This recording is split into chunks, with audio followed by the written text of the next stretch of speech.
Mr. President, we are disappointed that the Panamanian presidency, having ignored the requests of the majority of UN Security Council members, including the Russian Federation, to convene an emergency meeting immediately, decided to hold it only today, despite the extremely dangerous development of events in the occupied Palestinian territory as a result of the decision announced by the Israeli leadership to escalate hostilities in the Gaza Strip, which envisions its occupation.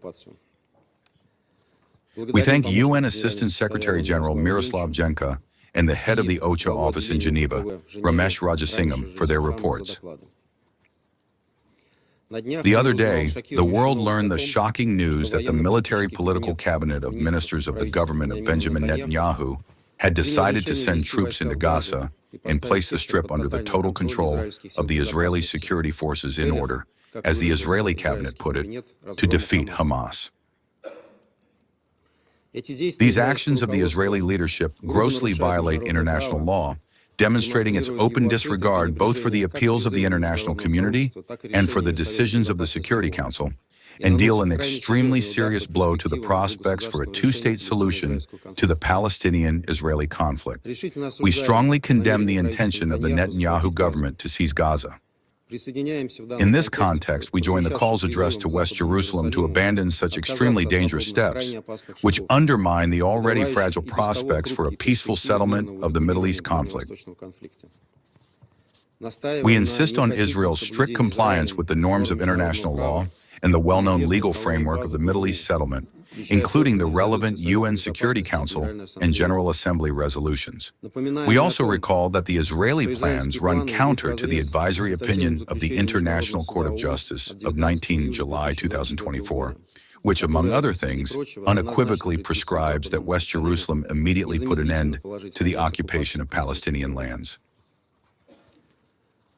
Furthermore, the adoption of such a plan essentially means Israel's official and public acknowledgement of its objectives to seize and occupy the enclave.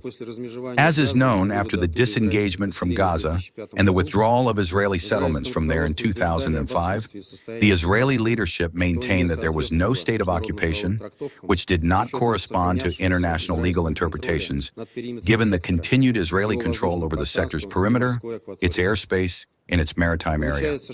It turns out that Israel has, all these years, been maintaining and is now intensifying, with regard to Gaza, precisely an occupation regime, with all the resulting obligations to protect and provide for the civilian population, which are of a mandatory nature and must not depend on the wishes of the occupying power, as stipulated by the norms and principles of international humanitarian law, including the Fourth Geneva Convention. Mr. President, just a few days ago, here within the walls of the Council, we, at Israel's initiative, discussed in detail the situation concerning the Israeli hostages in Gaza. The majority of Security Council members clearly and unequivocally stated that one of the main preconditions for the release of all detained persons is the immediate and unconditional ceasefire. It is precisely thanks to the suspension of bloodshed and active diplomacy, and not to the reckless intensification of hostilities, that over the past year and a half, more than 140 people have been freed from the enclave. Unfortunately, in West Jerusalem, once again, they have not heeded either the appeals of the global majority or the reasonable voices within Israel, or the relatives of the hostages themselves.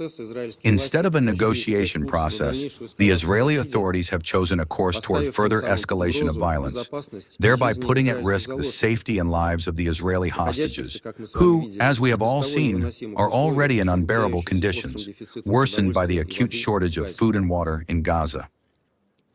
It turns out that the Israeli foreign minister, who was among us on August 5th, hypocritically shedding crocodile tears in this chamber over the fate of the Israeli hostages, already knew that the Israeli cabinet would soon adopt such a decision, effectively nullifying the prospects of their return alive. Apparently, Mr. Saar considered it important to prepare the ground for this and to promote a media image of alleged solidarity and sympathy from Security Council members, so as to then continue killing Palestinians. Such an attempt to manipulate the Security Council for internal Israeli purposes is simply beyond comprehension. As is beyond comprehension how the Jewish people, who faced the Holocaust during the Second World War, can today place Palestinians in ghettos and seek their complete annihilation. how quickly the lessons of history are forgotten. It is also obvious that the implementation of the Israeli leadership's plans for the complete cleansing of the enclave will only further aggravate the humanitarian situation in Gaza. After all, new large-scale forced displacements have, in essence, already been announced. Given the way the conflict in Gaza is developing, we have no grounds to believe the public statements of the Israeli authorities about their intention to provide the civilian population outside the combat zones with everything necessary. The methods that Israel uses to distribute food are well known. They are inhumane, contradict the norms of international humanitarian law, and only lead to the death of civilians. This in particular is clearly confirmed by the activities of the so-called Humanitarian Fund for Gaza. In the places where rations are distributed, more than 1,500 Palestinians have already died. We must not forget that the relocation of civilians under conditions of hostilities envisioned by the plan, as well as the use of hunger as a weapon, may be qualified as war crimes and crimes against humanity. In addition, such actions may fall under Article 2, Paragraph C of the Convention on the Prevention and Punishment of the Crime of Genocide of 1948, which Israel ratified in 1950. Mr. President, in conclusion, we would like to note that the day before yesterday, in an interview with one of the American television channels, Benjamin Netanyahu spoke of his intention to create in Gaza an alternative administration that would provide the people of Gaza with a different future. Such an administration, according to Netanyahu, would not be Palestinian. This in turn contradicts numerous widely recognized international legal understandings regarding the Gaza Strip as an integral part of the future Palestinian state. For our part, we propose to reflect on the following rhetorical questions. What kind of future can people have under conditions of occupation? And what can be said to the relatives of more than 60,000 dead, who already have no future at all? How many more Palestinians must die before this inhuman slaughter is brought to an end? And how much longer will those who consistently and in every way support Israel and prevent the Security Council from acting turn a blind eye to this lawlessness?